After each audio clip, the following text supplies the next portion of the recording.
Hello and welcome to another cmBuilder tutorial.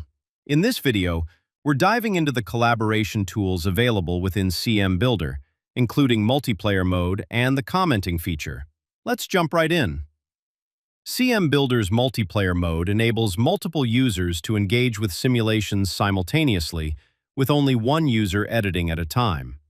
The first user to access a scenario assumes the role of the editor, while others join as viewers. Look for the initials of active users displayed on the top bar, with the role of each user displayed here. Clicking on a user's initials lets you adopt their camera perspective, offering a view of the scenario through their point of view. A pop-up message and colored viewer border will notify you that you are observing the user's perspective. To revert to your own view, simply close the pop-up or adjust your camera. Additionally, scenario objects selected by the editor will be highlighted on the viewer's screen. Note, viewers won't see editing functions in real time.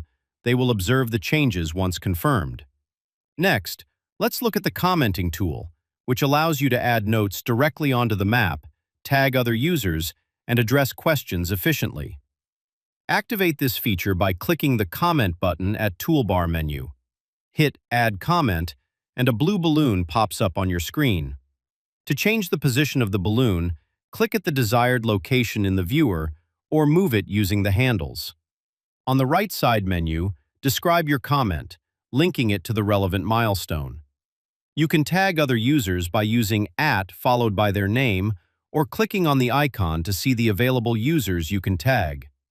Click Submit to confirm the action, and the blue balloon will turn into a smaller white balloon with your initials displayed.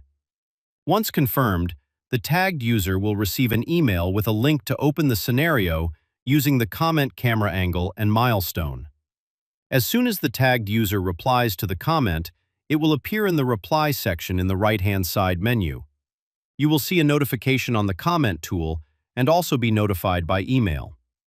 Use the side menu buttons or the three-dot menu to edit, reply, resolve, delete, and copy the link to the comment. Comments can only be accessed or edited by users with viewing or editing permissions. Thank you for watching, and we will see you in the next video.